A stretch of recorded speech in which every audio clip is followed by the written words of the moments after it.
I am Imani Devereaux, 38 years old, and for the past year I thought I was grieving my father. I was wrong. I was being robbed. This morning, my ex-husband Marcus and his new wife Tiffany showed up on my doorstep. She wore a greedy smirk and the expensive pearls I'd left behind in my divorce. "We're here for our rightful share of your father's estate," Tiffany announced, her voice dripping with entitlement. "Move out immediately." I just smiled as I saw my lawyer's car pull up behind them. They thought they were ambushing me. They didn't realize they were walking right into my father's final trap. Before I continue this story, let me know where you are watching from in the comments below. Hit like and subscribe if you have ever had to fight for what is rightfully yours. The Saturday morning light was soft as it streamed through the bay windows of my father's study. This historic Inman Park home in Atlanta had been my sanctuary since he passed. This house was the last piece of him I had left, a quiet refuge filled with his presence. I was carefully cataloging his collection of first edition books by authors from the Harlem Renaissance. The smell of old paper, polished wood, and his faint scent of pipe tobacco was my comfort. I was running my fingers over a rare signed copy of "Their Eyes Were Watching God," remembering how he'd read it to me when the doorbell chimed. It wasn't a friendly ring. It was sharp, impatient, demanding. I walked down the grand staircase, my hand trailing on the polished mahogany banister that my ex-husband Marcus had always envied.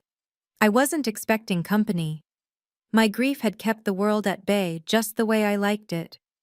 I opened the heavy oak door, and the morning's peace shattered. Marcus stood there looking uncomfortable in a suit that was too tight, avoiding my gaze. But it wasn't him who spoke. It was the woman clinging to his arm. Tiffany, his new wife. The woman who just 1 year ago had been married to his younger brother. Her blonde hair and white suit were a stark, aggressive contrast to the warm, historic entryway. She didn't wait for an invitation. She pushed past me, her high heels clicking loudly on the heart pine floors. Her eyes scanned the foyer, the curved staircase, the chandelier, assessing its value. "So this is what he left you," she said, her voice a condescending drawl. She ran a painted fingernail over a bronze statue, leaving a small smudge. "It's a bit dusty, but I suppose it will do." "Tiffany," I said, my voice dangerously calm as I closed the door. "What are you doing here?" She turned, that greedy smirk plastered on her face. "I'm the new Mrs. Devereaux Imani, and we're here to collect what is rightfully ours, Marcus's inheritance." "What inheritance?" I started to ask, but Tiffany just laughed. It was a short, sharp sound like glass breaking. "Oh, Imani, always so slow. This," she said, sweeping her arm out to indicate the entire house, "is the inheritance." Before I could say another word, she physically pushed past me. It wasn't a gentle nudge. It was a firm, deliberate shove with the heel of her hand against my shoulder that sent me stumbling back a step. She marched right into my foyer, her head held high, and began to inspect my home. She ran her hand along the antique damask wallpaper, her expression one of pure distaste. "This wallpaper is dreadful. It will have to go," she mused, as if speaking to herself. She peered into the formal living room, her eyes critically scanning the furniture my father and I had picked out together.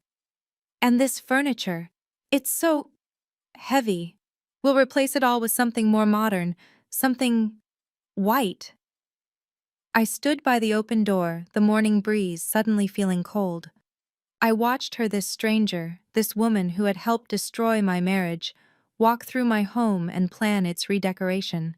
Marcus just stood there on the porch, shifting his weight, still refusing to look at me. "Tiffany," I said, my voice low and dangerous. "What are you talking about?" She finally turned back to me, her eyes glinting with pure triumph. "I'm talking about my house, Imani. Your father promised it to Marcus. For all his hard work. For his 10 years of loyalty." She took a step closer to me, lowering her voice but making sure it was sharp enough to cut. "He knew Marcus deserved it, not you. You were just the quiet little mouse hiding in the library. Marcus was the son he always wanted, the one who understood business." My fingers curled into fists at my sides, my nails digging deep into my palms. The sting of her words was sharp, but the sheer audacity was sharper. "You need to leave," I said.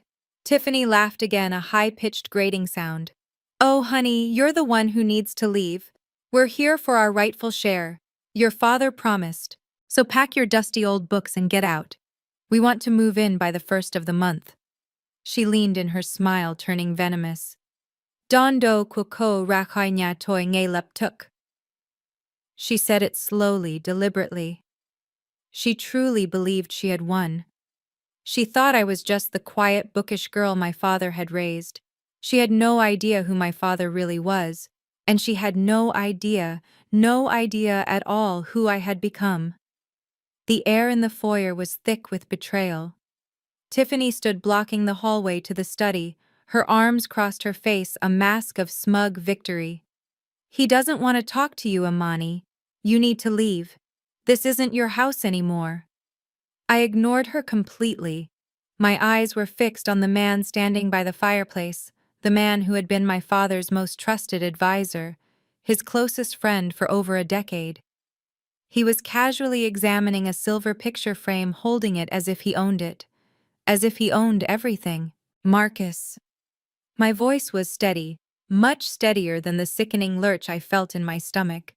"What is she talking about?"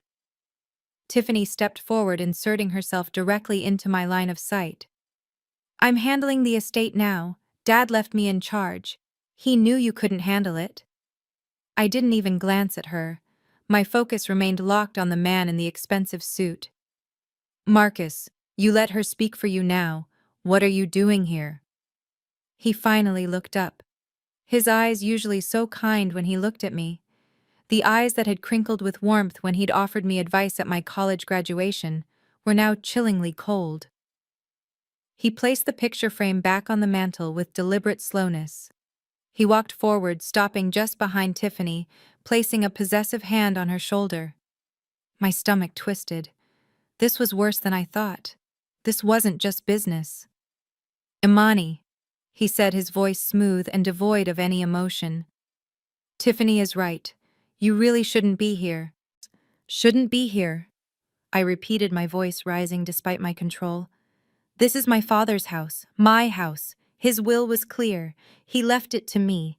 You were the executor, Marcus. You read the will. You know what he wanted." Marcus took a step forward, moving past Tiffany. His expression was cold, clinical. "What your father wanted," he said, "was for his debts to be paid. Tiffany is right. Her father owed me." The words hit me like a physical blow.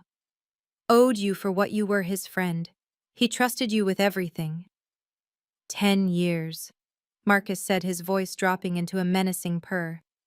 10 years I managed his finances. 10 years I cleaned up his messes. 10 years I kept this family afloat, while he made sentimental decisions and bad investments. He knew what my loyalty was worth. He adjusted his cufflinks, a small, arrogant gesture that made my blood boil. He wanted me to have this house. It was the only asset left that could even begin to cover what he owed me. "Don't make this difficult, Imani. You were always the smart one. Be smart now. Walk away." Marcus's cold words hung in the air, thick and suffocating. "Be smart now. Walk away." I stared at his face, searching for the man I had married. The man who had held my hand at my father's funeral. His eyes filled with tears I now realized were fake. He wasn't just my father's advisor. He was my husband. Or he had been until just 6 months ago. A memory flashed, sharp and sickening. It was just over a year ago. The scent of rain and expensive perfume. I was coming home early from a business trip, planning to surprise him. I remember walking into our bedroom. The door was slightly open. I heard laughter, low and intimate. It wasn't my laugh. I pushed the door open. He was there with her, with Tiffany. My stomach clenched as I remembered the shock. It wasn't just the cheating. It was who he was cheating with. Tiffany. The woman married to his own younger brother, Daniel. The scandal had shattered their family and mine right along with it. Daniel was destroyed. I was humiliated. And Marcus hadn't even apologized. He had simply filed for divorce. The memory gave me a sudden cold strength. The numbness receded, replaced by a pure, unadulterated rage. I laughed. It was a harsh, bitter sound that echoed in the grand foyer. Tiffany, who had been watching me with a smug look, faltered. Marcus's eyes narrowed. "Walk away," I said, my voice dangerously quiet. "Like you walked away from your marriage. Like you walked away from your brother." Tiffany's face went pale. Marcus took a threatening step forward. "This has nothing to do with that. This is business." "Everything," I spat, "has to do with this. You stand there hand in hand with the woman you ruined your family for. You had an affair with your own sister-in-law. You divorced me just 6 months after my father's funeral, when I was still grieving, when I couldn't even breathe." "I was grieving too," Marcus said, his voice tight. "Were you, or were you just clearing the decks? Clearing away your inconvenient wife so you could move on to your next conquest? And now, after all that, after destroying 2 families, you have the audacity to come back here into my father's house and demand it as payment. Your father and I had an agreement." Marcus insisted, his composure cracking. "An agreement." I looked him dead in the eye. "Or an opportunity. You saw a grieving old man and a grieving daughter, and you pounced. You used his trust. You used my pain. You thought we were weak." I turned my gaze to Tiffany, who was trying to blend into the wallpaper. "And you helped him. You were right there waiting to pick up the scraps of the family you helped destroy." Marcus's face was dark. "You need to be careful, Imani." "No," I said, feeling the last bit of fear evaporate. "You do. You think this is just business. You think this is just a house. You don't know what you've just started." Marcus's face was a mask of fury. "You think you're clever, don't you, bringing up the past? It changes nothing. The house is mine. The law is on my side. I have the paperwork." Tiffany, recovering her composure, stepped forward again, her voice dripping with venom. "He does. We have the will. Your father wanted Marcus to have it. You're just a bitter, divorced woman who can't stand to see him happy. You're trespassing, Imani. You have 5 seconds to leave before I call the police." "The law," I repeated. The word felt strange. I looked past them, past their angry faces, toward the grand oak doors. And then I smiled. It wasn't a happy smile. It was slow, cold, and full of something they had never seen in me before. It was the smile of someone who was no longer the victim. It was the smile of someone who held the winning hand. Marcus stopped, his tirade cut short. His arrogance faltered, replaced by a flicker of confusion. "What's so funny? What are you looking at?" My smile widened. It felt sharp. "The law is a funny thing, Marcus," I said, my voice dangerously light. "It's all about having the right paperwork. You mentioned you have a will. What a coincidence. I'm also waiting for my lawyer. He's running just a little late." I glanced at my watch, a deliberate, casual gesture. "Oh, wait. There he is now." I nodded toward the circular driveway. A sleek black Bentley sedan purred to a stop right behind Marcus's flashy sports car, blocking it in. The driver's door opened, and a man in his late 60s stepped out. He wasn't tall, but he commanded the space around him. Mr. Shaw, my father's private lawyer. The one who had handled our family's most sensitive affairs for 30 years. Mr. Shaw wasn't just any lawyer. He was the man my father called his consigliere, a relic from an older, more serious generation of business. He walked with the slow, deliberate pace of a man who has never had to rush in his life. He knew that wherever he was, things wouldn't start until he arrived. He retrieved a thick, worn leather briefcase from the back seat and began walking toward the house, his gaze fixed on Marcus. Marcus's face went white. He knew exactly who Mr. Shaw was. Tiffany looked confused, sensing the power shift but not understanding its source. "Who is that?" she hissed at Marcus. Mr. Shaw reached the top step. He ignored Tiffany completely, his eyes locked on Marcus. "Hello, Marcus. Ms. Tiffany." His voice was a gravelly baritone that commanded silence. "I trust you both received my invitation. I'm so glad you could make it." He stepped past me through the open door, placing his heavy briefcase on the antique table in the center of the hall. The click of the latches echoed like a gavel. Mr. Shaw turned to face them, his expression perfectly neutral. "Shall we go inside the study, I think? We have a great deal to discuss about the will you're both thinking of." The grand living room felt like a courtroom. Mr. Shaw stood by the large fireplace, his briefcase open on the mantelpiece, a silent testament to the seriousness of the moment. Marcus and Tiffany stood opposite him near the piano, their initial shock hardening into defiant anger. I stood near the doorway, feeling like a ghost in my own home. "I don't know what game you think you're playing, Shaw," Marcus finally said, breaking the silence. His voice was tight, arrogant. "This is a private family matter. It has nothing to do with you. You're retired. You're irrelevant." "My retirement is irrelevant," Mr. Shaw replied, his voice calm. "My relationship with Augustus, however, is not. He tasked me with one final duty: to oversee the execution of his true will, precisely because he feared this. He feared you, Marcus." Tiffany let out a short, ugly laugh. "His true will? You mean that dusty old document you filed? Augustus changed his mind. He realized who really stood by him at the end. Not his ungrateful daughter, but the man who managed his entire life." She strode to an antique writing desk in the corner. From a drawer she pulled out a thick, pristine white envelope and marched back. She didn't just place it on the coffee table. She threw it. The document skidded across the polished wood, stopping just short of Mr. Shaw. "This," she announced, her voice ringing with triumph, "is the revised will, the final testament. Augustus signed it the very night before he passed." I finally found my voice. "That's impossible. He was heavily medicated. He wasn't lucid. He couldn't have signed anything." "Oh, he was perfectly lucid." Tiffany snapped, her eyes flashing. "He was clear-headed for the first time in months. Clear enough to realize his mistake in leaving everything to you. Clear enough to know who deserved his gratitude. Go ahead, read it. We had it witnessed and notarized. It's ironclad." She leaned forward, planting her hands on the table. "It states very clearly that in light of his outstanding debts and Marcus's years of loyal service, Marcus is to be granted 50% ownership of this house. And," she added, her smile turning into a vicious smirk, "as a personal gift for his companionship, he is to receive the entire art collection." The words hit me. The art collection. My mother's paintings, the one part of the house that held any meaning for me.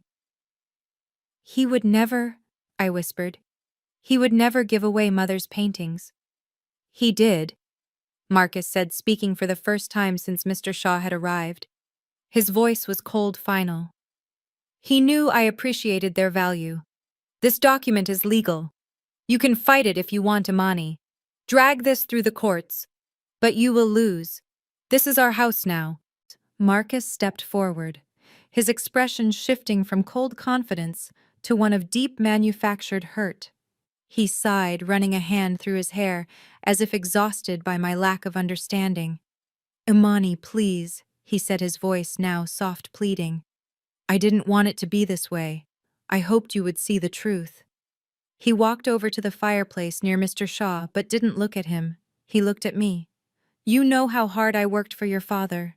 You know the hours I put in. When he got sick, who was here, who sat with him night after night while you were... Where were you? New York, Paris, building your own life." The accusation was sharp, designed to make me feel guilty. "Who was it?" he continued, his voice rising with false passion.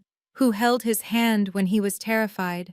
Who managed the investments when he was no longer lucid enough to tell a stock from a bond?" "It was me, Imani. Me. I was the one protecting this family. I was the one protecting his legacy." He turned to Mr. Shaw. "You know what a mess the finances were. He'll tell you. It was a disaster. I was the one who navigated the creditors, who restructured the debts, who saved this very house from being seized. I did that. While everyone else was grieving, I was working." He paced back to Tiffany's side, taking her hand. Your father knew what I'd done. He knew what I sacrificed. My own marriage, my own life. I put everything on hold for him. For this family. He's right, Tiffany chimed in, her voice dripping with sympathy. Augustus told me himself. He said Marcus was the only one he could count on. He said he saw Marcus as the son he never had. He wanted Marcus to have this. He was afraid you would just sell everything, that you didn't appreciate what he'd built. Marcus nodded, his eyes glistening with unshed crocodile tears. This wasn't about greed, Amani. It was about gratitude. His gratitude. He knew I loved this house. He knew I loved those paintings. He wanted them to be with someone who understood their value. He didn't want you to be burdened with it all. He let out a long, suffering sigh. I never asked for any of this. I only did what was right. And this, he tapped the fake will on the table. This was his way of saying thank you. For you to deny that, to fight it, it's like spitting on his grave. It's spitting on my sacrifice. His performance was sickening. The way his voice cracked with false emotion, the pained look in his eyes as he spoke of his sacrifice. My own marriage, my own life.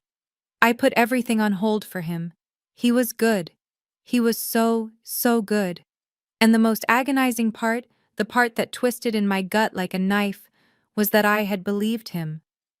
My mind slipped back 2 years. The smell of antiseptic and old flowers. The constant quiet beeping of the monitors in the ICU.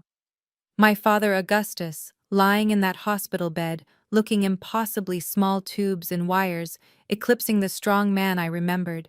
I recalled sitting by his bedside, my mind numb, trying to field calls from creditors, while simultaneously trying to understand what the doctors were saying. I was drowning. And then Marcus had stepped in. He had appeared in the sterile waiting room, his suit immaculate, his face a perfect mask of concern and capability. Imani, he had said, his voice so gentle, so full of strength. You don't have to do this alone. Let me handle the business. You just focus on your father. It's what he would want. It's what I want. I will take care of everything. I remembered the wave of relief. It was so profound I almost wept. I had trusted him. I had handed him everything. The passwords to the business accounts, the keys to the office, the temporary power of attorney to manage the estate's immediate needs, to keep the vultures at bay. He was dedicated. He was at the hospital every day, bringing me coffee, updating me in hushed, respectful tones about which creditors he'd fought off and which assets he'd managed to save. He would sit by Augustus's bedside for hours, reading him the Wall Street Journal, long after my father had slipped into non-responsiveness. He looked for all the world like the devoted son. Marcus, you are a lifesaver, I had whispered to him in the hallway one night, my voice raw from crying. I don't know what we would have done without you. Dad is so lucky to have you. He had pulled me into a hug I now realized was completely hollow. We are family, Imani, he had whispered back. I'm just taking care of our family. The memory shattered and I was back in the living room. The hypocrisy of his words, taking care of our family, burned like acid in my throat. He was taking care of family, his new family, with Tiffany. He was still looking at me, waiting for his performance to work, waiting for that old, familiar gratitude to soften me. He mistook my silence for weakness. You see, don't you, Imani? He pressed, taking a step closer. He knew. He wanted to reward me. My eyes, dry and burning, met his. The gratitude I once felt was gone, replaced by a cold, hard clarity. You were dedicated, Marcus, I said, my voice low and steady. You were there every day. You handled everything. A flicker of triumph crossed his face. He thought he'd won. You were so dedicated, I continued, that while you were saving my father's assets, you were also sleeping with your brother's wife. While you were managing his finances, you were looking for loopholes. While you were holding my hand in the hospital, you were planning this. I stepped toward him, closing the distance. You weren't grieving, Marcus. You were auditioning. My accusation hung in the air, sharp and heavy. You weren't grieving, Marcus. You were auditioning. Marcus's face hardened. The mask of the victim fell away, revealing the cold, calculating man beneath. You're hysterical, Imani. You're lashing out because you know you've lost. This document is legal. Mr. Shaw, he said, turning to the lawyer with a dismissive wave. You're retired. A relic. You have no standing here. This is the new final will. It's ironclad. Mr. Shaw, who had been observing the scene with a quiet, almost bored expression, finally moved. He walked slowly toward the coffee table. He didn't immediately reach for his own briefcase. Instead, he picked up the single sheet of paper that Tiffany had thrown down with such triumph. "This is it?" he asked, his voice deceptively mild. "It's been witnessed and notarized." Tiffany snapped, her voice high and nervous. "It's his signature. It's legal." Mr. Shaw held the document, examining it. He didn't hold it to the light. He didn't pull out a magnifying glass. He simply glanced at it, a brief, almost insulting scan. And then he smiled. It was a small, dry smile, more of a grimace of contempt than of humor. He laughed, a short, quiet, utterly dismissive sound. "A poor copy," he said, placing the paper back on the table, as if it were a soiled napkin. Marcus's face flushed. "What did you say?" "That is a legal document." "No," Mr. Shaw said, his voice cutting through the room. "It's a very illegal document. It's a forgery, and frankly, it's a terrible one. The signature— this isn't even a good attempt at Augustus's signature. The loop on the G is all wrong. He always closed it. This one is open." He looked directly at Marcus, his eyes filled with a new, sharp disdain. "You're in finance, Marcus. You're supposed to be good with details, with paperwork. You of all people should have done better than this. This is sloppy." "You can't prove that," Tiffany shrieked, her voice cracking. "We had witnesses." "I'm sure you did, Mr. Shaw said, his tone bored. "Probably friends of yours, but it doesn't matter. This piece of paper," he tapped it with one finger, "is worthless. It's a theatrical prop, and a poorly made one at that." He then turned and walked back to his own briefcase, which he'd placed on the antique desk. "This document," he said, "is not the problem. It's just a symptom." He clicked open the latches on his case. "The real problem, Marcus, is the one you created 10 years ago, and that I'm afraid has much better paperwork." Marcus and Tiffany stared, momentarily stunned into silence. The shift in power was so sudden, so absolute, it left them scrambling. "10 years ago," Marcus stammered, his mind visibly racing, trying to find his footing. "What are you talking about? That's ancient history. It has no bearing on this." Tiffany, recovering faster, pointed a shaking finger at the lawyer. "You're bluffing. You're a senile old man trying to scare us. That document," she jabbed at her fake will, "is what matters. This house is ours." I finally stepped forward from the doorway. All the fear, all the grief had been burned away, leaving only a cold, hard resolve. "Tiffany," I said, my voice cutting through her panicked defense. "You really don't understand, do you?" She spun toward me, her face contorted. "Don't you dare talk down to me. You've lost. It's over." "No, I mean you really don't understand the situation." I walked slowly toward the coffee table, picked up the forgery, and tore it neatly in half. Tiffany gasped, but didn't move. "You're fighting over the wrong thing," I said. "You went to all the trouble of faking a will, of creating this elaborate story of debt and gratitude, all to get something." I paused, letting the moment hang. "My father didn't own this house when he died." The silence that followed was absolute. "What?" Marcus barked the word. It was a reflex. "What did you say? Don't be ridiculous." "Of course he owned it. I managed his assets. I saw the deed." "You saw the original deed," Mr. Shaw interjected, pulling a thick bound document from his briefcase. "You didn't see this. The Imani Trust, established 10 years ago, the day after your wedding, in fact." he said, looking at me with a sad kindness before turning back to Marcus. Augustus, Mr. Shaw continued, was a sentimental man, but he was not a fool. He knew his daughter had just married a man who was, let's say, ambitious.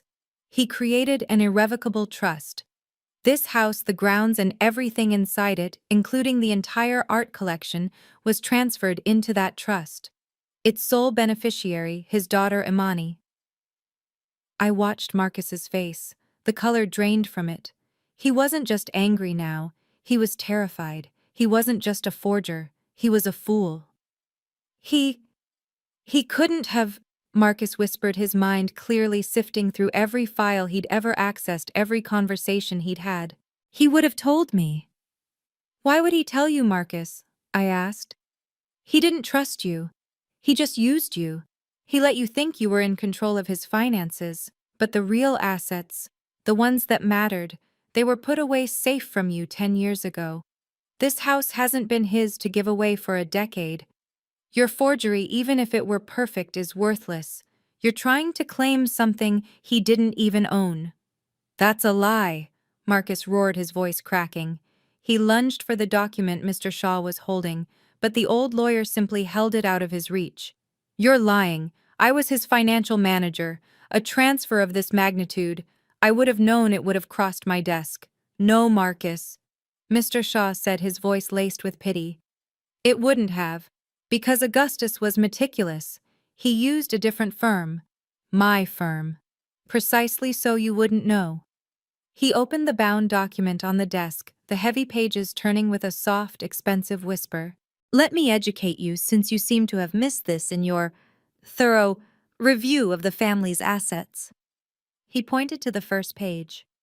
10 years ago, as I stated immediately following your marriage to Imani, Augustus created the Imani-Augustus Trust. It is an irrevocable family trust. I'm sure even you know what irrevocable means, Marcus. It means it cannot be changed. It cannot be undone. Not by Augustus, not by you, not by anyone. Tiffany looked completely lost. What? What does that mean? He's just an old man. Mr. Shaw cut her off, his eyes still fixed on Marcus. It means, he said, his voice sharp, that 10 years ago Augustus legally and permanently transferred ownership of this property, the house, the surrounding land, and yes, he added with a slight cruel twist of a smile, the entire art collection into this trust. The sole beneficiary upon his death is his daughter Imani. He let the words sink in, the silence in the room growing heavier, more suffocating. This house, Mr. Shaw continued, has not legally belonged to Augustus for a decade. It was not his to leave in a will. It was not part of his estate. It was and is a separate legal entity. It has belonged to Imani in trust this entire time. Your fraudulent document, he nodded at the torn pieces on the floor, is doubly worthless. You are attempting to claim ownership of a property that the deceased did not own. Your so-called witnesses and notarization are irrelevant. You could have had the Pope sign it. It would still be meaningless. He closed the thick document with a final definitive thud. So no, Marcus. Your sacrifice is not being rewarded. Your loyalty was seen for exactly what it was: predatory calculation. Augustus saw it 10 years ago. He protected his daughter from you. And now you have nothing. Tiffany's perfectly applied lipstick was a stark bright red against the sudden chalky white of her face. Her mouth opened and closed, but no sound came out. She stumbled back, her hand gripping the edge of the grand piano, as if to hold herself upright. Marcus, however, exploded. Impossible! He roared, the word tearing from his throat. He shot to his feet, kicking the small antique coffee table. The torn pieces of his forged will fluttered to the carpet like dead leaves. This is absurd. You're lying. It's a trick. He jabbed a finger not at Mr. Shaw, but directly at me. You did this. You poisoned him against me. You whispered in his ear while he was sick. I did nothing, I said, my voice dangerously calm. I was grieving. You were the one managing his affairs, remember? You were the one who was so thorough, who saw everything.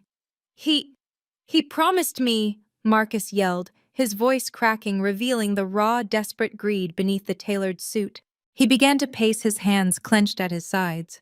He told me he sat right in this room, right where you are standing, and he told me, he said, "Marcus, you are the son I never had. You deserve this." He whirled on Mr. Shaw, his eyes wild. "You don't know the conversations we had. You weren't there. He promised me this house. He said it was my portion. He said I had earned it." Mr. Shaw watched him, unmoved, his expression one of mild distaste. Augustus was a kind man, Marcus. He was also a very lonely man after his wife passed. I'm sure he said many things in his grief, but what he did, he tapped the thick-bound trust document on the desk, was legally protect his daughter. No. Tiffany finally found her voice. It was a high-pitched, desperate shriek that sounded completely out of place in the elegant room. "It can't be that art collection. It's worth millions. He wouldn't just give it away." "He didn't give it away, Ms. Tiffany, Mr." Shaw corrected, his tone icy. "He gave it to his daughter, which is, you'll find, what most fathers do." "This is theft," Marcus yelled, his composure completely gone. "She has stolen it from me. This was my payment, my compensation for a decade of my life. I worked for this. I earned it." He was completely unraveling. The cool, collected financial advisor was gone, replaced by a raving, cornered animal. He saw his payday, the one he had built his entire treacherous life around, the one he had betrayed his brother and his wife for, vanishing into thin air. It was all for nothing. "You won't get away with this," he snarled at me. "I'll fight this. I'll take this trust to court. I'll prove. "Prove what, Marcus?" I asked, stepping forward for the first time. "Prove that you were sleeping with your sister-in-law? Prove that you forged a will? Prove that you're a sloppy con artist who didn't even do his homework?" His face contorted with rage, and for a second I thought he might actually strike me. But Mr. Shaw stepped quietly between us. And he wasn't finished. Mr. Shaw stood between us, a calm, immovable object in the face of Marcus's explosive rage. "You will prove nothing, Marcus," Mr. Shaw said, his voice dropping, "except your own guilt." "Guilt." Marcus spat, his face inches from the older man's. "I am guilty of nothing but being smarter than him, than her." "No," Mr. Shaw said, his voice dangerously quiet. "You are guilty of a felony. Several, in fact." He turned back to his briefcase on the desk, his movements slow, almost theatrical. He didn't pull out another trust document. He pulled out a slim, blue-backed file. "The trust," Mr. Shaw said, "is a civil matter. An expensive, public, and embarrassing loss for you, to be sure. But this," he held up the file, "this is a criminal matter." Marcus's eyes widened, the last of his arrogant bluster draining away, replaced by a cold, visible fear. "Your sloppy forgery," Mr. Shaw continued, "wasn't just an administrative error.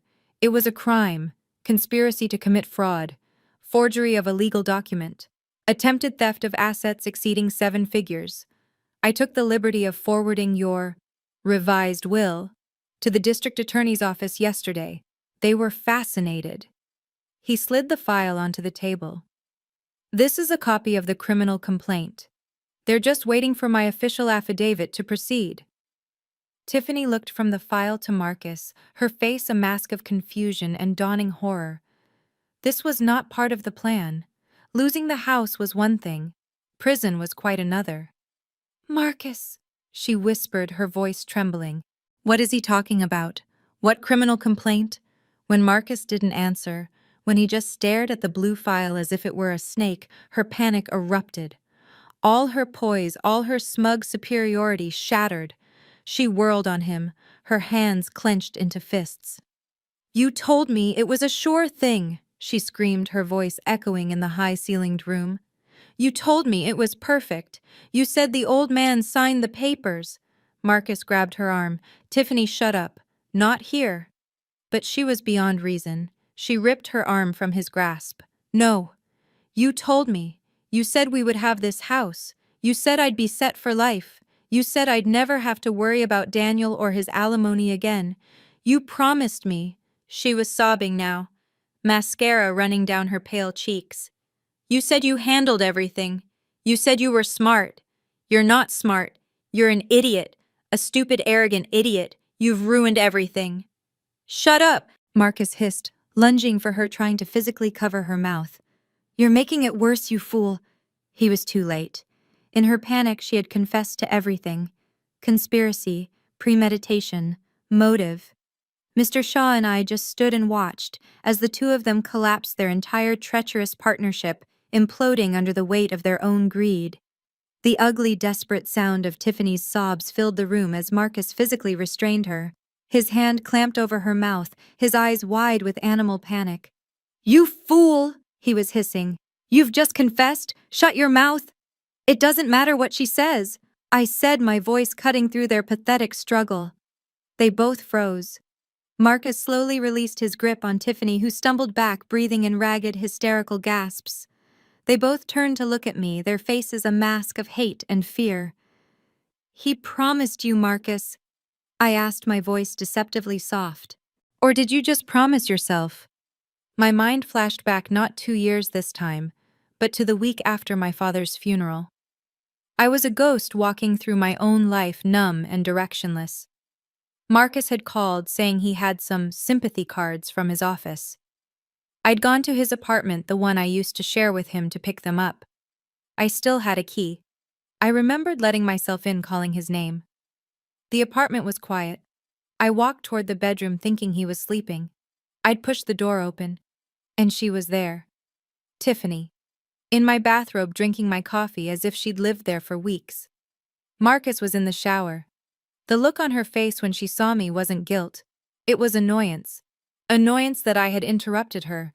I had backed out, closed the door, and walked away. I'd been too broken by my father's death to even process the new profound betrayal. Now, standing in the living room, I realized the truth. His affair hadn't started after my father died. It had been going on during the hospital vigils, during the late-night strategy sessions, during the funeral itself. His devotion wasn't just a performance for me, it was a performance for my father.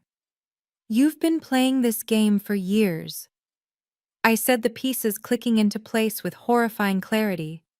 "You weren't just deceiving me, you were deceiving him.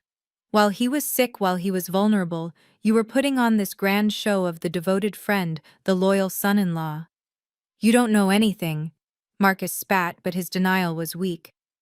"I know everything," I countered. "I know you were sleeping with Tiffany while my father was in the ICU. I know you were siphoning off small accounts while I was picking out a casket. You didn't just react when he got sick, Marcus. You'd been planning this. You were just waiting."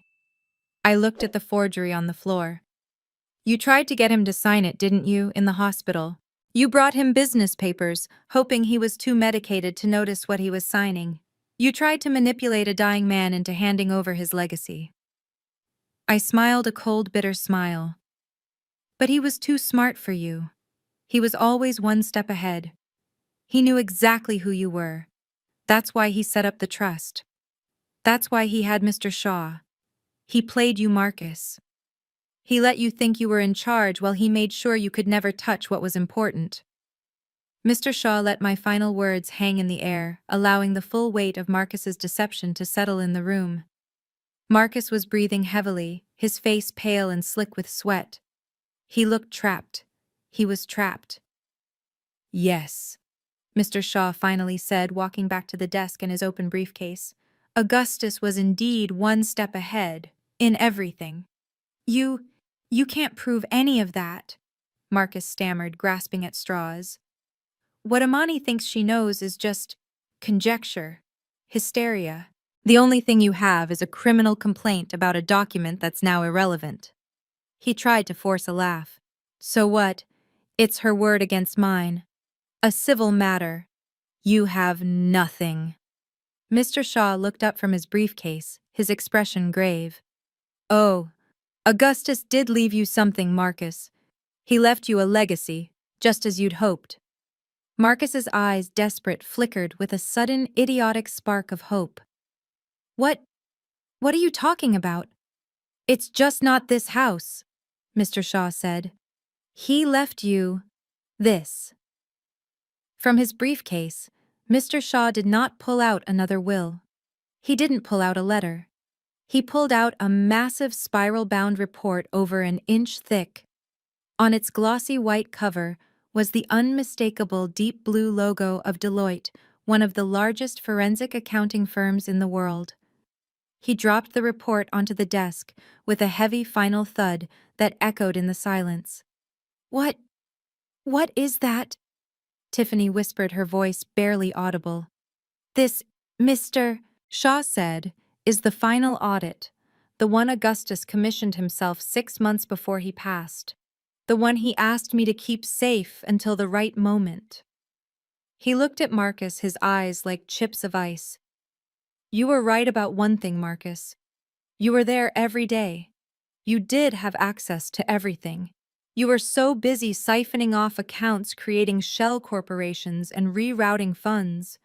You never noticed the other set of books, the real ones. He tapped the cover.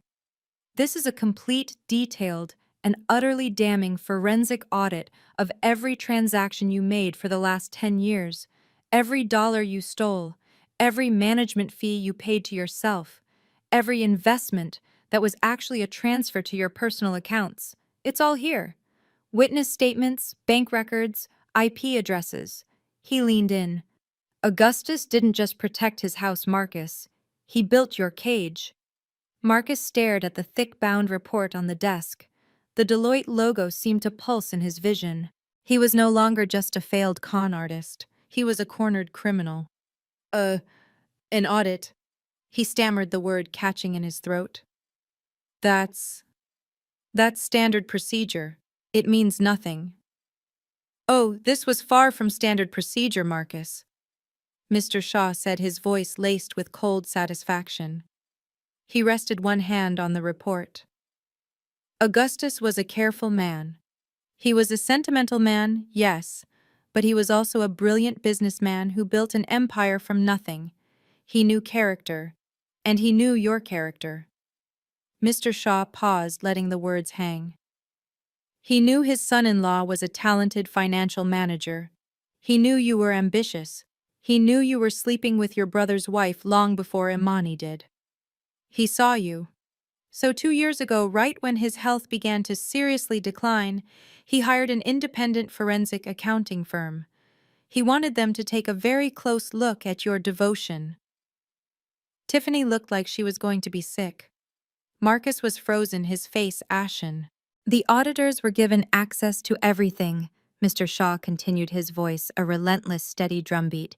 The real books, the ones you didn't know existed, and they found exactly what Augustus expected them to find. He opened the audit to the executive summary, a dense page of figures and damning conclusions. They found, he said, reading slowly, that during the last 3 years of Augustus's life, while you were managing his affairs, while you were protecting his legacy, Marcus here systematically embezzled just over $4.7 million. I gasped. Even I hadn't known the scale of it. He did it quite skillfully, I'll admit. Mr. Shaw went on, his tone almost admiring in its contempt. A network of shell corporations, dozens of small, untraceable wire transfers, inflated consulting fees paid to companies that upon inspection were owned by, oh look, Ms. Tiffany. Tiffany let out a small, strangled sound.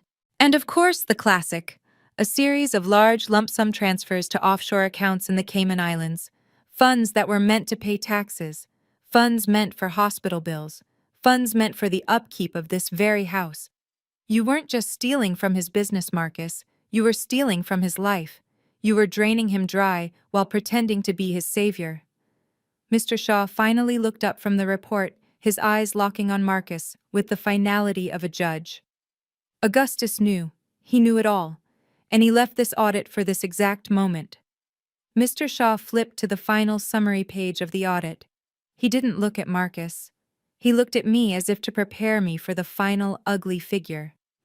The auditors, he said, his voice precise and devoid of emotion, were able to trace, document, and verify fraudulent transfers, fabricated invoices, and direct embezzlement totaling. He paused, then finally turned his gaze on Marcus, who was frozen in place. $1,800,000, stolen directly from his business and personal accounts over the last 36 months. The number seemed to suck all the air from the room. Tiffany, who had been muttering about legal challenges, simply stopped. Her perfectly painted mouth fell open. Her eyes wide with a new, raw terror darted from Mr. Shaw to Marcus. She looked ghastly. This was no longer about losing a house. This was about prison. This was about being tied to a real criminal. But Marcus's reaction was the most devastating. All the fight, all the rage, all the arrogant denial vanished. It didn't just drain away, it was pulled from him as if by a vacuum. His knees literally buckled. He stumbled backward, his legs giving out, and collapsed heavily into the antique armchair behind him. He didn't just sit, he fell into it. His face, which had been red with rage moments before, was now a sickly, waxy white. A thin sheen of cold sweat instantly beaded on his forehead and upper lip. He stared blankly at the thick audit on the desk, his breathing shallow, his eyes unfocused. He looked like a man who had just been told he had minutes to live.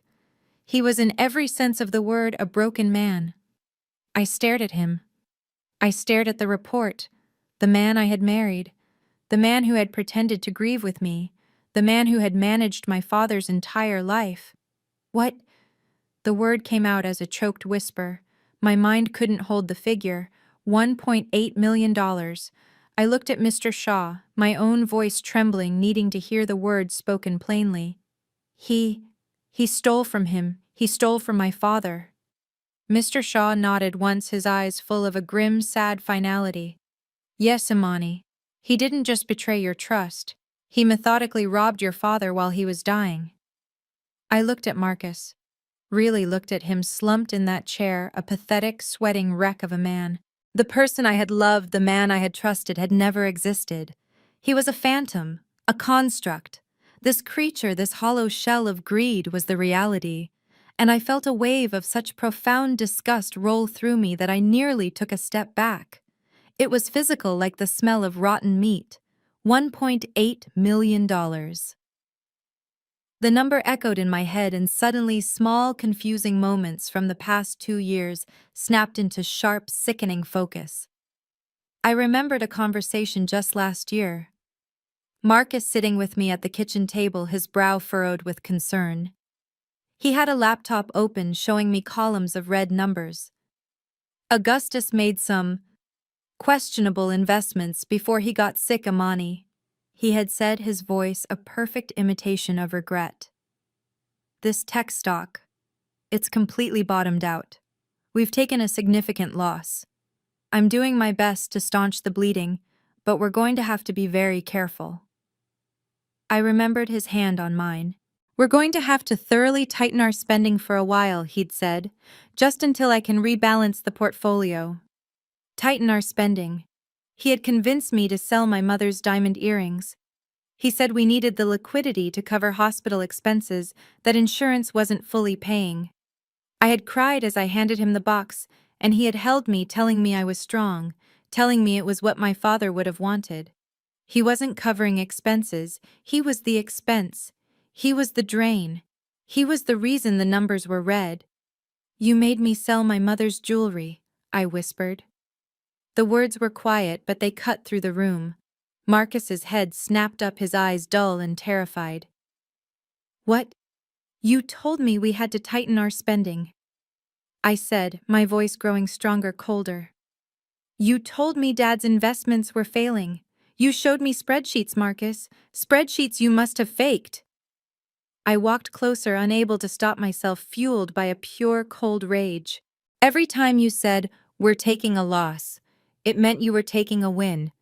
Every time you said we had to be careful, it meant you were being careless with my money. You weren't just stealing from a dying man. You were stealing from his grieving daughter. You were looking me in the eye, comforting me while you picked my pocket. I stopped just feet from him, looking down at the man who had collapsed in on himself. You are pathetic, I said.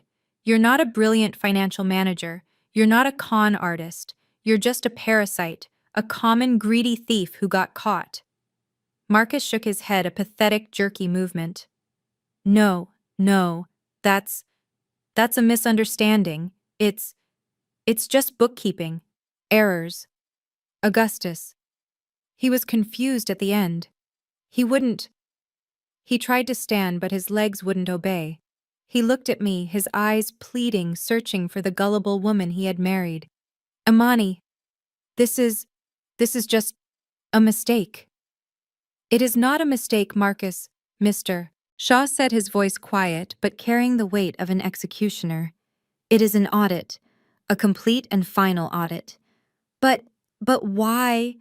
Marcus stammered, his mind clearly unable to process the timeline. If he knew 2 years ago, why didn't he say anything? Why now? Mr. Shaw looked away from Marcus. He looked at me, and for the first time his professional gaze softened. He wasn't just speaking to Marcus anymore. He was speaking to me. He was delivering my father's final message.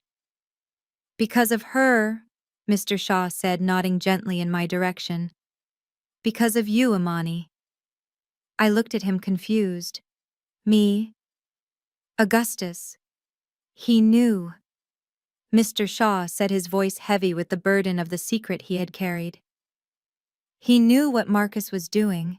He had the first draft of this report over a year before he passed. He knew about the theft. He knew about the shell companies. He even knew about Ms. Tiffany. Tiffany, who was pressed against the wall, let out a small, terrified whimper.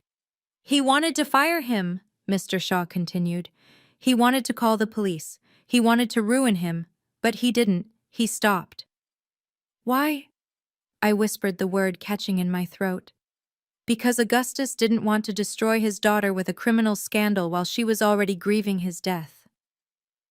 Mr. Shaw said, his words landing with a terrible, beautiful weight. He was dying, Imani. He knew his time was short. He looked at you, his only child, and he knew this news.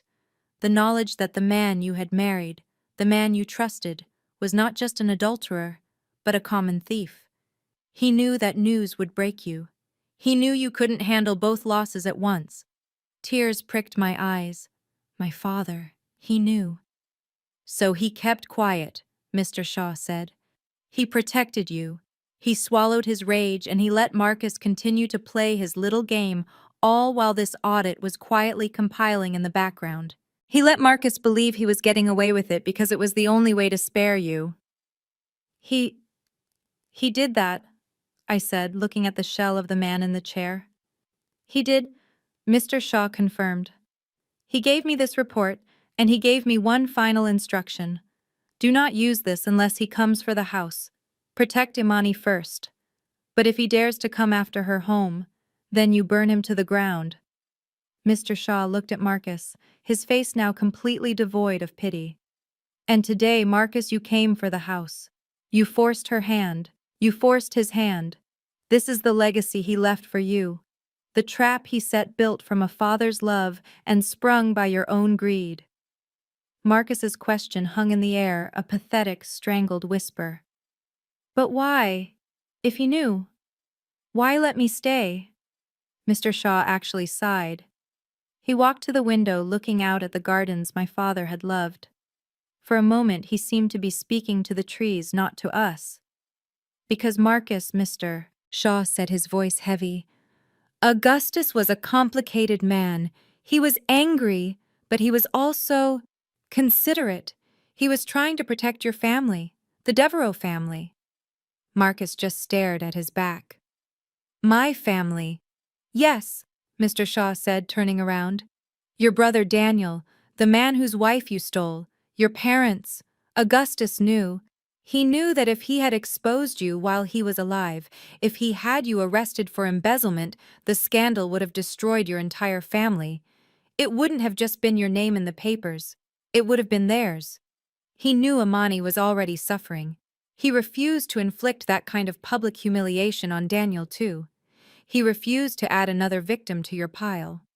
Tiffany looked confused, but Marcus's face had gone rigid. He was beginning to see. So he set a trap. Mr. Shaw continued, his voice becoming colder, more surgical. A patient, meticulous trap. He saw your greed, Marcus, and he decided to use it. He fed it. The pieces began to click in my own mind. You said he promised you the house, I whispered, looking at Marcus. Mr. Shaw nodded. Exactly. He pretended to promise you everything. He knew your greed wasn't just for money. It was for this. For the status. For the validation. He knew you wanted to be him. He knew that if he just died, you might have been content with the 1.8 million you'd already stolen. You might have just vanished, taken your ill-gotten gains, and disappeared. And he could not let that happen. He could not let you win. I stared at Mr. Shaw. So the promise was the bait, Mr. Shaw said, his eyes locking on Marcus. He confided in you. He called you the son he never had. He promised you this house, knowing it was the one thing you coveted more than the money. He knew that after he was gone, your arrogance would be your undoing. He knew you wouldn't just walk away, you would have to come back. You would have to claim the grand prize. You would have to overplay your hand.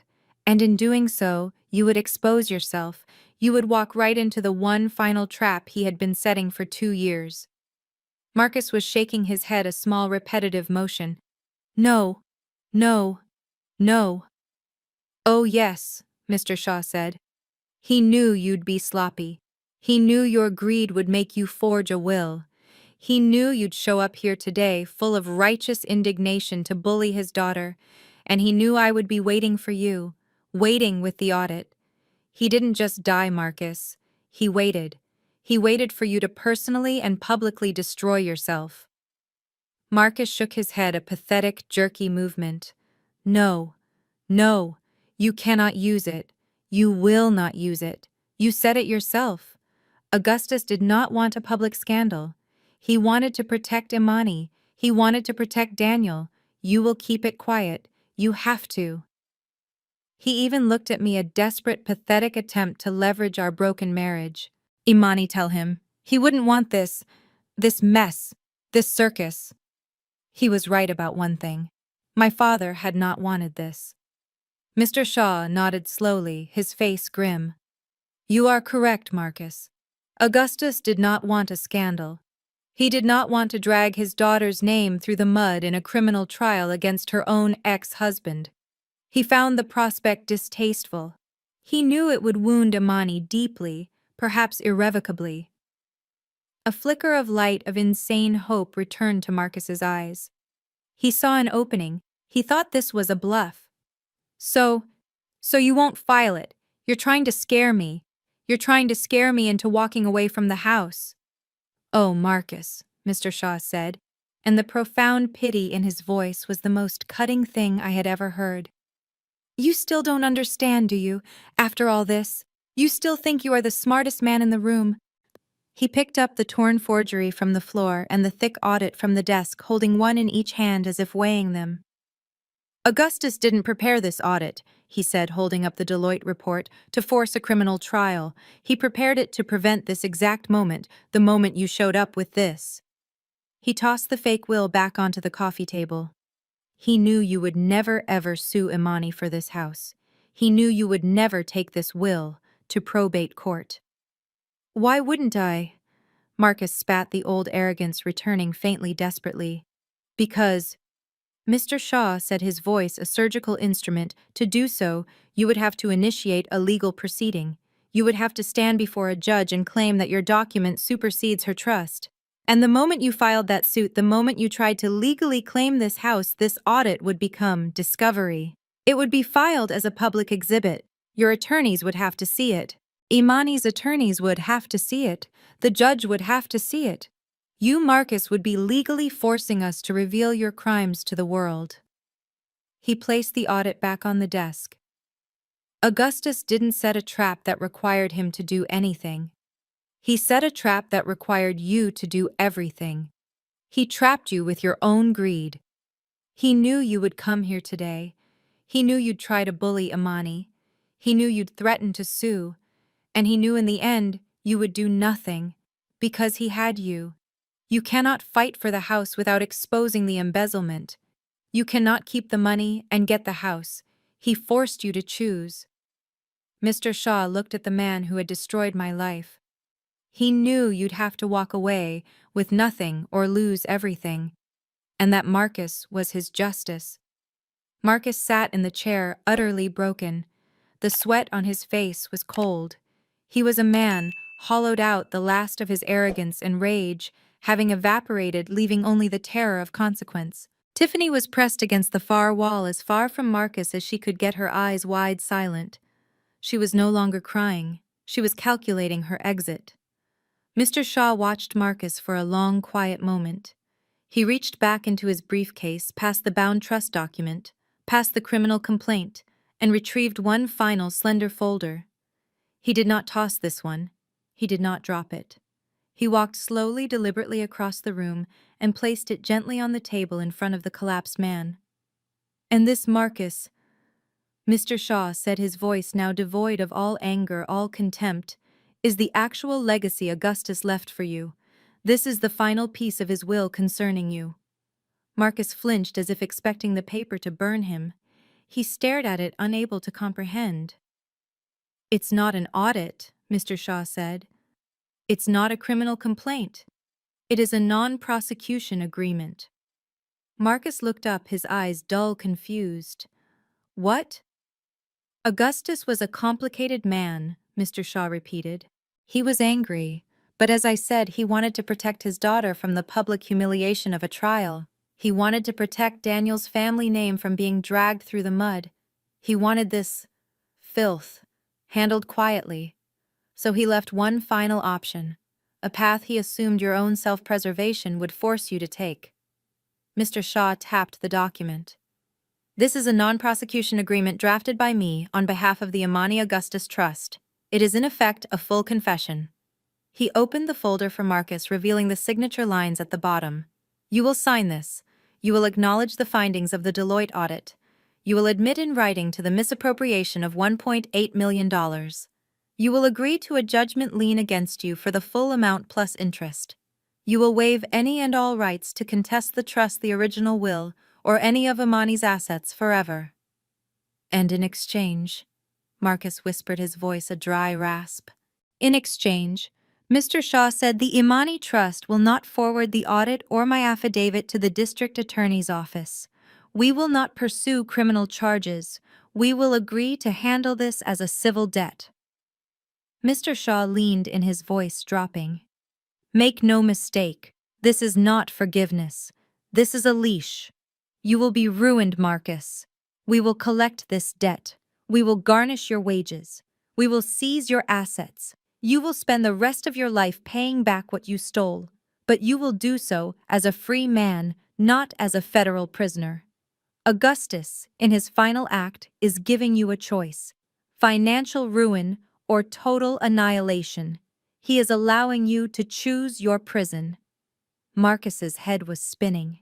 He looked like a drowning man, his eyes darting from me to Mr. Shaw to the terrifying report on the desk. "Bankruptcy," he whispered. It was a prayer. It's a civil debt. I'll declare bankruptcy. It will be wiped away." Mr. Shaw actually chuckled. It was a cold, dry sound. "Oh, Marcus, for a financial manager, you're shockingly ignorant of the law. You can't be serious. You of all people should know that debt incurred through fraud, embezzlement, or defalcation while acting in a fiduciary capacity is non-dischargeable. It cannot be wiped away. This debt," he tapped the agreement, "this $1.8 million, it will never go away. It will follow you, Marcus, forever." Tiffany let out a choked, whimpering sound. She had backed herself against the wall, as if trying to physically distance herself from the man she had allied with. She saw her future vanishing, but Marcus was still fixated on one thing. "The divorce," he stammered, his mind clinging to the last raft he had. "Our assets, my portfolio, My, our money. Ah, yes. The divorce. Mr. Shaw said, his voice almost pleasant. I am so glad you brought that up. You seem to forget, Marcus, that you and Amani are not yet officially divorced. The proceedings are ongoing. You are still in the eyes of the law, in the process of dividing your marital assets. The last piece of the trap snapped shut. The blood didn't just drain from Marcus's face. It fled. He finally saw the beautiful, terrible, perfect geometry of my father's plan. This agreement, Mr. Shaw continued, his voice like a surgeon's scalpel, this confession, this is a $1.8 million debt incurred during your marriage, a debt of fraud committed against your wife's own family. When my associate presents this document to the divorce court judge, what do you suppose happens to the asset division? Marcus was shaking his head, mute. I'll tell you what happens, Mr. Shaw said, picking up the agreement. This debt will be deducted directly from your share of the marital property, your half of the savings, your stock portfolio, your pension, your share of the penthouse you bought together, everything you thought you had, Marcus. It will all be liquidated to begin paying back what you stole. You will not receive one single cent from this divorce. You will walk away with nothing but the suit on your back and a 7-figure judgment that will haunt you for the rest of your life. Mr. Shaw smiled a thin, cold smile. Augustus didn't just take the house from you, Marcus. He took your entire life. Mr. Shaw looked at the wreckage of the two people before him. Marcus was pale, his breathing ragged. Tiffany was pressed against the wall, her eyes darting between Marcus and the door, searching for an escape that didn't exist. So, Mr. Shaw said, his voice quiet, we have reached the end. Augustus, as I said, was a merciful man. He offered you a path that did not involve prison. But he was also a man who demanded justice. And so the choice is now yours. He tapped the non-prosecution agreement on the table. You can sign this document. You can admit to the debt. You can walk out of this house with nothing and begin the long, difficult process of paying back what you stole. You will be ruined financially, but you will be free. Marcus just stared at the paper, his mind clearly paralyzed. Or, Mr. Shaw continued, you can refuse. He picked up the slim, blue-backed criminal complaint and the thick Deloitte audit. He held them up for both Marcus and Tiffany to see clearly. If you do not sign this agreement, Marcus, if you walk out that door today believing you can still fight this, then these two documents, he weighed them in his hands, will be delivered by armed messenger to the Fulton County District Attorney's Office, first thing Monday morning. The DA will open an immediate investigation, Mr. Shaw said, his voice a cold, factual monotone. They will see the forgery. They will see the audit. They will see the clear, undeniable evidence of felony embezzlement, wire fraud, and conspiracy. And they will indict. He looked at Marcus. You are a numbers man. So let's talk numbers. Given the amount you stole and the breach of fiduciary duty to a vulnerable dying man, you will be facing at minimum 10 to 15 years in a state prison. 10 years, Marcus. Wiped from your life. He then turned his gaze for the first time directly to Tiffany, who flinched as if struck. And you, Ms. Tiffany, he said, his voice dropping. You seem to believe you are just a passenger here. You are not. You are an accomplice. Your confession, which I have noted, combined with your role in the forgery, that is conspiracy. That is accessory to fraud. You will be investigated right alongside him. You will trade your designer dresses for a prison uniform. You wanted this house. You will get a 6x8 cell instead. He placed the agreement back on the table next to a simple gold pen. So, choose, Mr. Shaw said. Sign the paper and accept your financial ruin. Or refuse, and I will see you both in a courtroom. Marcus didn't move. He couldn't. He just sat there staring at the agreement, the pen, and the two reports that represented the total annihilation of his life. He was a statue of a man carved from pure cold dread. But Tiffany was not still. The terror that had frozen her to the wall began to thaw, replaced by something hotter, something infinitely more dangerous. The blood rushed back to her face, a mottled, ugly red. Her eyes, which had been wide with fear, now narrowed into slits of pure venomous hatred. She wasn't looking at Mr. Shaw anymore. She wasn't looking at me. She was looking at Marcus. This was the man she had betrayed her husband for. This was the man she had tied her future to. And he was not a wealthy, ambitious partner. He was a broke, pathetic, common thief. "You?" she whispered. The word was low, guttural. Marcus didn't look up. "You," she said again, louder, taking a step toward him. "You told me it was perfect. You told me it was a sure thing."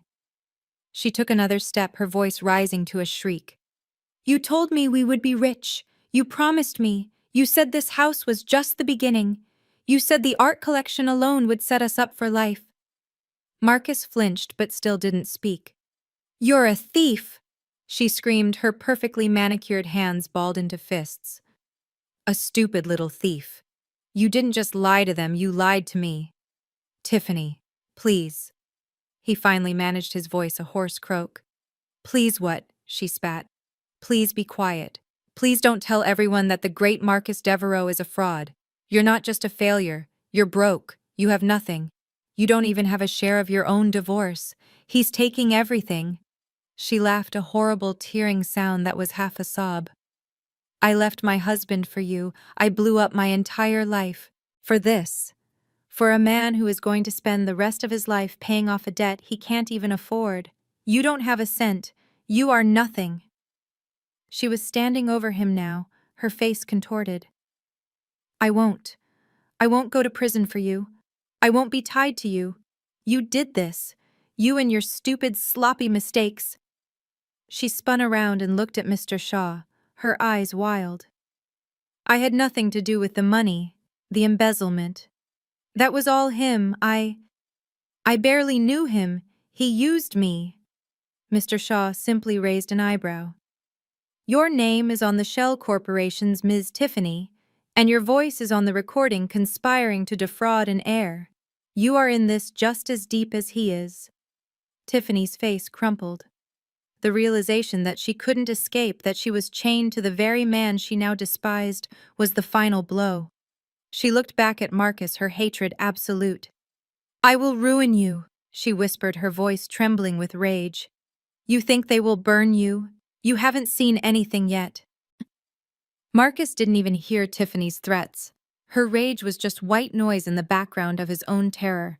He ignored her, pushing past her as if she were a piece of furniture. His eyes were fixed on only one person, me. He stumbled across the carpet, his hands shaking so violently he clasped them together. He stopped a few feet away from me, his face a mask of abject desperation. The arrogant, cold financial manager was gone. The passionate, victimized lover was gone. This was the real Marcus. A terrified, hollowed-out coward. He tried to smile, but it was a grotesque twitch of his lips. "Imani," he whispered, his voice trembling. "Imani, please, listen to me." He took a step closer, his hands reaching out as if to touch me, but he stopped, afraid. "I was your husband. I am your ex-husband, but we were married for 8 years. I just stared at him, coldly. 8 years, he repeated as if trying to convince himself. That has to mean something, doesn't it?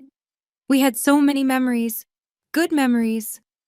His eyes were frantic, searching my face for any sign of the woman who had once loved him. Remember Paris, our honeymoon? That little cafe by the Seine? Remember? We shared that bottle of wine? We laughed for hours. We watched the boats go by. Remember that, Imani? That was real. I said nothing. My silence was his torture. Please, he begged, and his voice broke. He actually took a step and dropped to his knees. It was the most pathetic thing I had ever seen. He tried to grab my hand. Imani, I know I made mistakes. I know I messed up. I was stupid. So stupid. Blind. I don't know what I was thinking. It was Tiffany. She twisted things. He was babbling, the words tumbling out in a senseless, desperate stream. But prison, Imani, 10 years. He looked up at me, his eyes swimming with tears. They were real this time, tears of pure, selfish terror. You wouldn't. You can't. You can't do that to me, not after everything. I know I hurt you. But this isn't you. You're kind. You're forgiving. Please, Imani, I'm begging you. Don't let him do this. Tell him to stop. You're the only one who can. Please. He was crying openly now, a broken man kneeling at my feet. But his tears didn't move me. I looked down at him, and all I felt was a cold, empty void. The man I had loved was dead. This stranger had just been digging up his grave. I looked down at the man kneeling on the carpet, the man who had been my husband. He was weeping, begging for me to save him, appealing to memories that now felt like poison. He spoke of Paris, of laughter, of a life that he himself had systematically dismantled. Please, Imani, he choked out again. Tell him to stop, for what we had. Please. I let the silence stretch, watching the tears run down his face. I felt nothing. No pity, no lingering affection. Just a vast cold emptiness where my love for him used to be. What we had, I finally said, my voice cutting through his sobs, ended the moment you decided to sleep with your brother's wife. You were not my husband when you did that. You were just a man betraying everyone who loved him. He flinched as if I had struck him. And you, I continued, my voice merciless, erased yourself from my father's legacy the very second you started stealing from him. You weren't his son-in-law. You weren't his friend. You were just a common thief waiting for him to die so you could pick his bones clean. I crouched down slightly, not in sympathy, but to look him directly in his terrified, weeping eyes. You appeal to our memories, but the only memory I have now is of you lying. Lying about our marriage, lying about my father's finances, lying about who you are. You are nothing to me, Marcus. You are less than nothing. I stood up and turned to Mr. Shaw. Is there anything else? Mr. Shaw shook his head, his face a grim mask. Just the signature. I looked back at Marcus. My father gave you a choice. Financial ruin or total annihilation. I suggest you take the deal. It's more mercy than you deserve. Marcus stared at me, his mouth opening and closing, finally understanding that the Imani he thought he knew, the soft, forgiving, kind woman, was gone. She had died in that hospital hallway, listening to him plan his future while my father was dying. He looked over at Tiffany. She was staring at him with a look of such profound, bottomless contempt, he visibly recoiled. She offered no help. She was already mentally burying him. He was truly, completely alone. With a shuddering, broken sigh that seemed to come from the very bottom of his soul, Marcus pushed himself up. He stumbled, his legs weak, and braced himself on the table. His hand shaking so violently he could barely control it, reached for the gold pen Mr. Shaw had set down. He stared at the signature line of the agreement. The document that confessed his guilt, acknowledged his debt, and signed away his entire life. He uncapped the pen. The click was impossibly loud in the silent room. He signed his name, a desperate, jagged scrawl. He acknowledged the $1.8 million debt. He acknowledged his ruin. It was done. Marcus's hand fell away from the paper, the pen dropping from his numb fingers. The jagged, desperate signature was a stark black line against the crisp white paper. It was a confession. It was his financial suicide note. Mr. Shaw stepped forward, his movements precise. He did not rush. He calmly picked up the signed agreement, reviewed the signature with a critical eye, and blotted the ink with a sheet from his briefcase. He folded the document neatly and placed it into the slender folder, securing it alongside the criminal complaint and the audit. The sound of the folder closing was quiet, but it felt as final as a prison door slamming shut. He then closed his briefcase, the latches clicking firmly into place. 1, 2. The sound echoed in the dead silent room. Good, Mr. Shaw said. The word was not one of praise. It was one of completion. He placed his hand on the handle of his briefcase.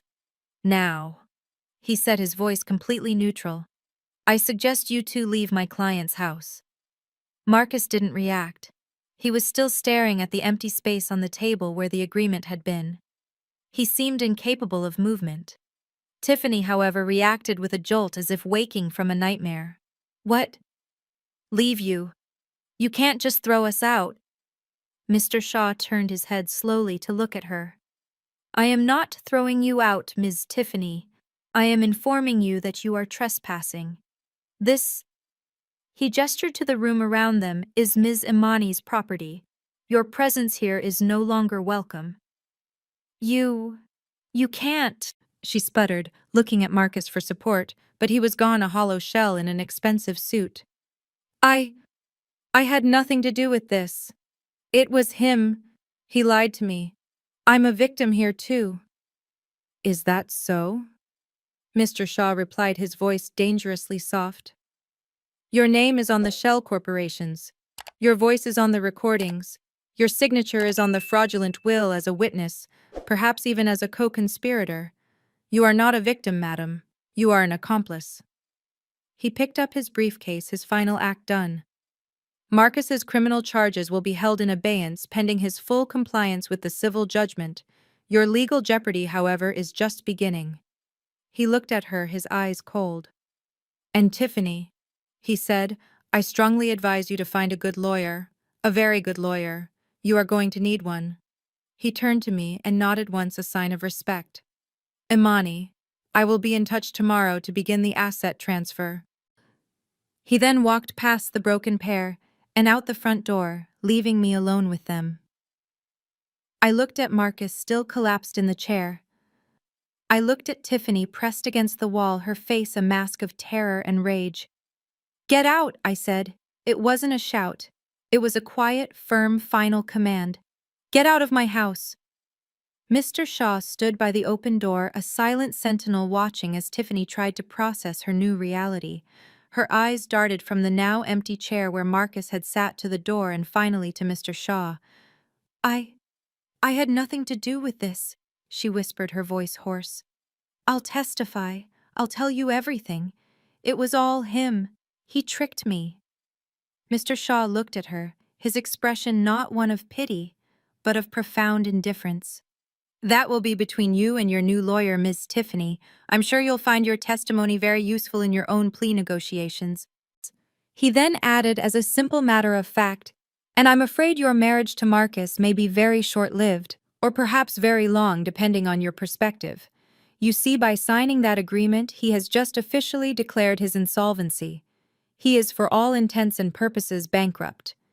He allowed himself a very small, very cold smile. You tied yourself to a man who as of this moment has a negative net worth of nearly $2 million. Congratulations on the wedding. I wish you the best of luck with his creditors. That was the final snap. The last thread of Tiffany's composure broke. This wasn't just about losing the house or facing legal trouble. It was about the humiliation of realizing she had been the biggest fool of all. She hadn't traded up. She had tied herself to a sinking stone. She didn't speak. She didn't plead. She let out a single guttural scream of pure, unadulterated rage. It was a sound stripped of all dignity.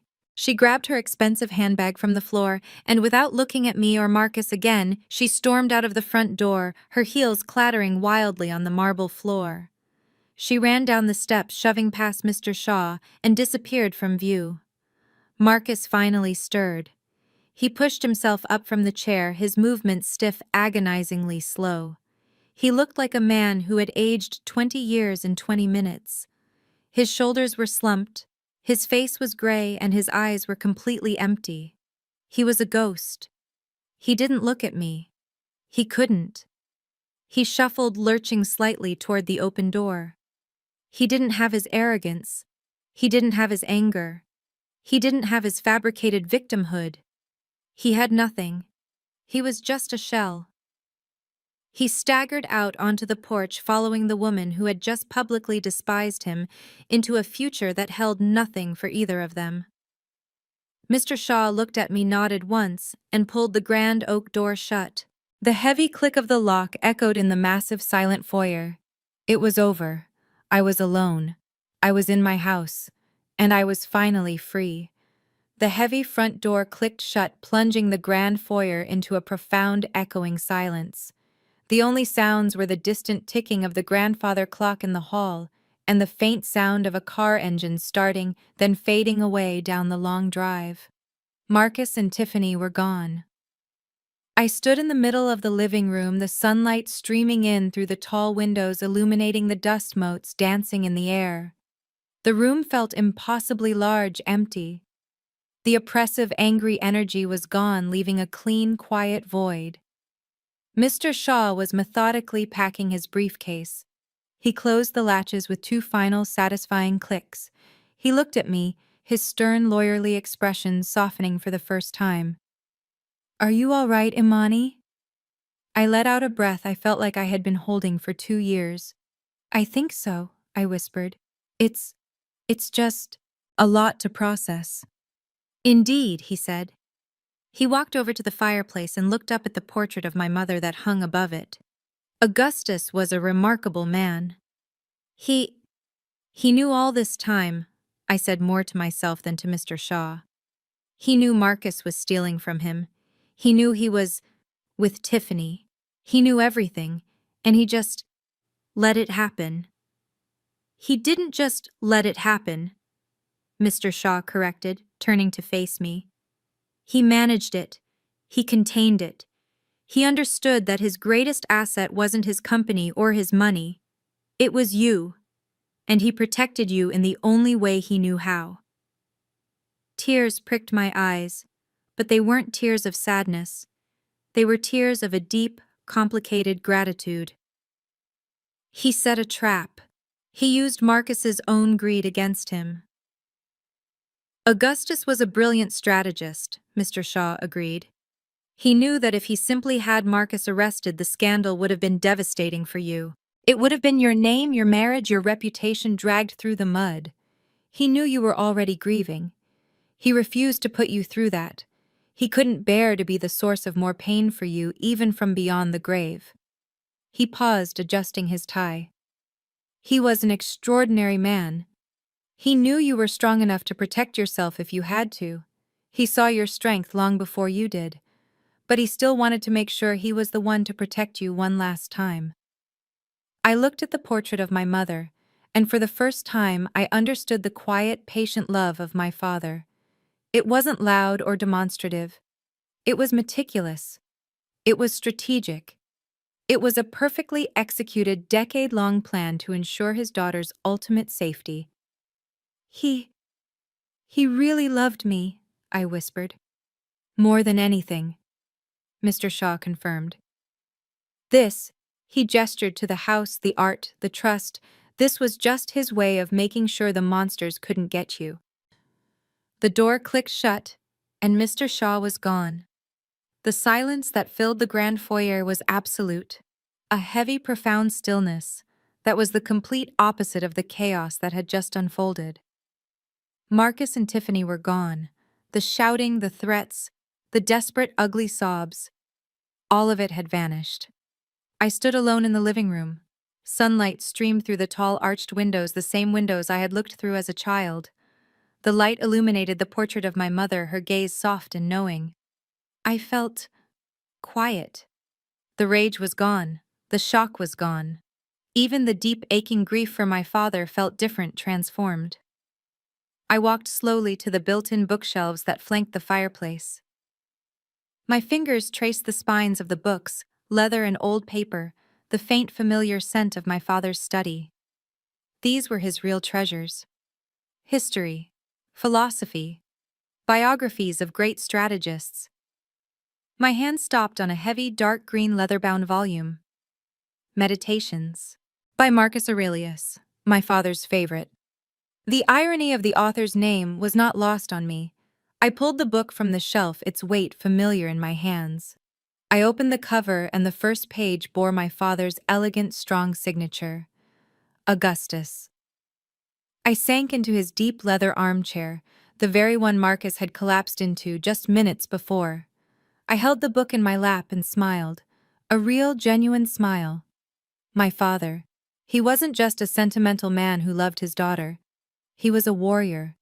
He had seen the wolf I had invited into our home, and he had spent the last years of his life patiently, meticulously building a trap. A trap forged not from anger, but from a fierce, protective love.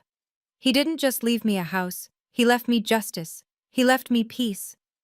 I thought of Marcus's face when he knelt on this very floor, begging me to remember Paris, begging me for the sake of the memories we shared. But the man who had created those memories was a lie. He had been auditioning just as I'd said, a parasite. Tiffany had been right about one thing. She had shrieked that they had come here for their share. They had come to claim the prize they felt they had earned through their deception and betrayal, and in the end, Marcus got his share. He got exactly what he deserved. My father, in his quiet, devastating brilliance, hadn't just left him with nothing. He had left him with less than nothing.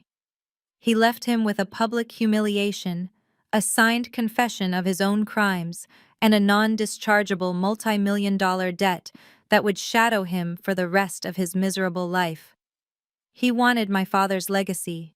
He got my father's legacy. He got the audit. He got the judgment. He got the trap. I looked around the room at my mother's paintings, at the furniture my parents had chosen together. This wasn't just a house, it was a fortress. And my father had ensured in the only way he knew how that the monsters could never get in. The true inheritance wasn't the trust or the art or the real estate. It was this final act of protection. This last brilliant move in a game only he had been playing. I closed the book, holding it to my chest. I was safe. And I was free. I sat in the deep leather armchair, my father's chair. The silence in the room was absolute, a heavy, peaceful blanket after the storm of their departure. I ran my fingers over the gold-embossed title of the book in my lap. Meditations. I opened the cover, the old leather creaking softly. Tucked inside as if waiting for me was a photograph. Its edges were yellowed with time. It was me, perhaps 10 years old, standing on the dock at the lake house. I was holding a small silvery fish, my face scrunched up in a mix of childish pride and disgust. My father stood behind me. His arms were wrapped around my shoulders in a strong protective hug. He wasn't looking at the fish. He was looking at the camera, and he was smiling. Not his serious boardroom smile, but his real smile, the one that crinkled the corners of his eyes. The smile he reserved only for me. A single tear, the first one I had shed, not from grief or anger, but from pure, profound understanding, rolled slowly down my cheek. I traced the outline of his face in the picture. He had known. He had seen the wolf I had invited into our home, perhaps even before I did. He had seen Marcus's ambition, his greed, his hollow character. And all that time, while I was blissfully unaware, my father had been building this fortress around me, brick by brick, document by document. "Thank you, Dad," I whispered to the empty room. The words felt small, impossibly small for the magnitude of his final gift. "Thank you." I looked at the photograph again, at the strength in his arms. "You taught me," I whispered, my voice thick. "You taught me the true value of a legacy. It isn't money." I thought of the 1.8 million Marcus had stolen, the seven-figure trust he had tried to claim. It was all just paper. "It isn't the house. It isn't the paintings." My gaze lifted from the photograph and swept across the living room. The afternoon sun was casting long golden shafts of light through the windows, illuminating the art on the walls. My mother's paintings. They were safe. The antique furniture, the heavy bookshelves, the grand piano Tiffany had coveted, it was all just quiet. It wasn't a prize. It wasn't a trophy. It was a sanctuary. It was the physical manifestation of my father's love. Marcus and Tiffany had come here seeing only dollar signs. They saw a house to be seized, assets to be liquidated. They never understood. "It's protection," I whispered. My father hadn't just left me a fortune, he had left me a shield, he had left me a home. He had left me this final quiet room where I could sit and read his favorite book, and finally, after so long, be completely and utterly safe.